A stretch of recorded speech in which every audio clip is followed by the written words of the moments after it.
ခန်းကြီး14တနေ့သောဥပုံနေ့၌ကိုရောသည်စာကိုသုံးဆောင်ခြင်းငှာအရာရှိဖြစ်သောဖာရိရှဲတယောက်၏အိမ်သို့ဝင်တော်မူလျင်ထိုသူတို့သည်ကိုရောကိုချောင်းကြည့်ကြ၏ရေပြင်းနာဆွဲသောသူတယောက်သည်ရှေ့တော်၌ရှိ၏ဥပုံနေ့၌နာယောဂါကိုငြိမ့်စေအပ်သလောဟုဖာရိရှဲနှင့်ကျမ်းတတ်တို့ကိုမေးတော်မူလျင်သူတို့သည်တိတ်ဆိတ်စွာနေကြ၏ယေရှုသည်ထိုသူကိုယူ၍နာယောဂါနှင့်ကင်းလွတ်စေပြီးမှလွှတ်လိုက်တော်မူ၏ပရိသတ်တို့ကိုလည်းမိမိမြင်နွားသည်ဥပုံနေ့၌တွင်ထဲသို့ကျလျင်ချက်ချင်းမဆွဲမတင်ဘဲနေမည်သူတစ်စုံတစ်ယောက်သည်သင်တို့တွင်ရှိသလောဟုမေးတော်မူလျင်ထိုသူတို့သည်စကားတခုံးကိုမျှမပြန်နိုင်ကြထိုအခါခေါ်ပိတ်သောသူတို့သည်မြင့်မြတ်သောနေရာထိုင်ရာကိုရွေးကြသည်ကိုမြင်တော်မူလျင်သူတို့အားဥမာကိုမိန့်တော်မူသည်ကားသူတို့ဘာသည်မင်္ဂလာဆောင်ပွဲသို့တင့်ကိုခေါ်ပိတ်သောအခါမြင့်မြတ်သောနေရာ၌မလျောင်းနှင့်ထိုသို့လျောင်းလျင်တင့်ထက်သာ၍မြတ်သောသူသည်ပွဲသို့လာသည်ရှိသောသင်တို့နှစ်ယောက်ကိုခေါ်ဖိတ်သောသူကဤသူအားနေရာကိုပေးလော့ဟုလာ၍ပြောလိမ့်မည်ထိုအခါသင်သည်ရှက်ကြောက်ခြင်းနှင့်နှိမ်သောနေရာသို့ဆင်းရလိမ့်မည်သူတို့ဘာတို့သည်သင်ကိုခေါ်ဖိတ်သောအခါတွား၍နှိမ်သောနေရာ၌လျောင်းလော့ထိုသို့လျောင်းလျင်သင်ကိုခေါ်ဖိတ်သောသူသည်လာသည်ရှိသောအဆွေတက်ပါဟုသင်ကိုဆိုလိမ့်မည်ထိုအခါသင်နှင့်အတူလျောင်းသောသူတို့ရှေ့မှသင်၏အသေးရထင်ရှားလိမ့်မည်ကိုချီးမြှောက်သောသူမည်သည်ကားနှိမ်ချခြင်းသို့ရောက်လက်တံ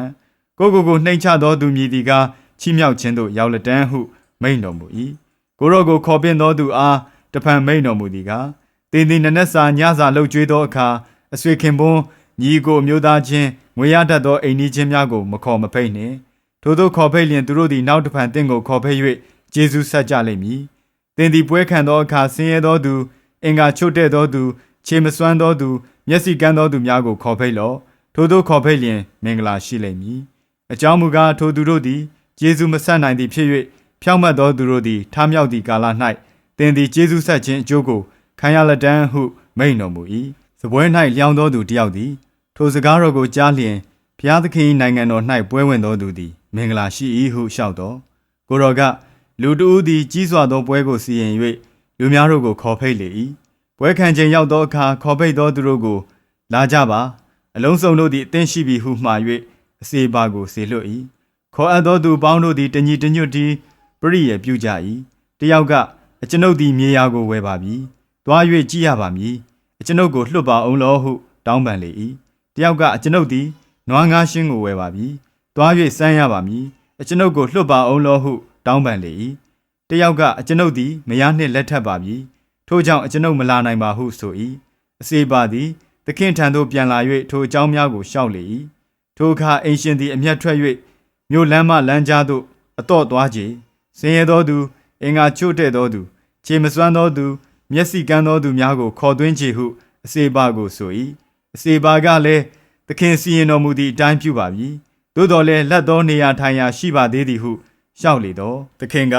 မြို့ပြင်လမ်းမခြံသားသို့သွားအောင်လော့ငါအိမ်ကိုပြည့်စေခြင်းကအနိုင်ထက်ခေါ်သွင်းလော့အထက်ကခေါ်ဖိတ်သောသူတယောက်မျှငါပွဲသို့မဝင်ရငါအမိန့်ရှိပြီဟုအစေပါကိုဆိုသည်ဟုမိန့်တော်မူ၏လူစုဝေးပေါင်းတို့သည်နောက်တော်သို့လိုက်ကြသည်ကိုယေရှုသည်လှည့်၍ကြည်တော်မူပြီးလျှင်အကျဉ်သူသည်ငါထံသို့လာ၍မိဘသားမယားညီကိုနှမတို့ကို၎င်းထိုမြမကမိမိအသက်ကို၎င်းမမုန်းထိုသူသည်ငါတပည့်မဖြစ်နိုင်ရာအကျဉ်သူသည်မိမိလက်ဝါးကပ်တိုင်ကိုထမ်း၍ငါနောက်သို့မလိုက်ထိုသူသည်ငါတပည့်မဖြစ်နိုင်ရာသင်တို့တွင်တယောက်သောသူသည်တိုက်ကိုတီးမည်ဟုအကြံရှိလျင်ထိုတိုက်ပြီးအောင်ငွေလောက်မည်မလောက်မည်ကိုသိခြင်းငှာရှေးဥစွာထိုင်၍ကုံစရိတ်ကိုမချင့်မတွက်ပဲနေမည်လောသို့မဟုတ်တိုက်မြစ်ကိုတီး၍တိုက်ကိုမပြေးနိုင်လျင်သိမြင်သောသူပေါင်းတို့ကဤသူသည်တီစားပြု၍အစမတတ်နိုင်ဟုကဲ့ရဲ့ကြလိမ့်မည်တဏီကတစုံတယောက်သောရှင်ဘုရင်သည်အခြားသောရှင်ဘုရင်နှင့်စစ်ပြိုင်မည်ဟုအကြံရှိလျင်လူ2000နှင့်ချီလာသောရှင်ဘုရင်ကိုလူ1000နှင့်ခံနိုင်မည်မခံနိုင်မည်ကိုရှေးဥစွာထိုင်၍မစင်ကြင်မဲနေမည်လောမခံနိုင်သည်မှန်လျင်အခြားသောရှင်ဘုရင်ဝေသေးသောအခါတန်တမန်ကိုစေလွတ်၍စစ်ငိမ့်မည်အကြောင်းတောင်းပန်တတ်သည်မဟုတ်လောထိုနည်းတူသင်တို့တွင်အကျဉ်သူသည်မိမိ၌ရှိသမျှကိုမစွန့်ဘဲနေ၏ထိုသူသည်ငါတပည့်မဖြစ်နိုင်ရာစားမှုကားကောင်း၏သို့တော်လည်းအငံကင်းပြောက်လျင်ငံသောအရာသာကိုအဘယ်သို့ရပြန်မည်နည်းမြေဖို့မကောင်းအမိုက်ပုံဖို့မကောင်းထိုစားကိုပြင်သို့ပစ်လိုက်တတ်၏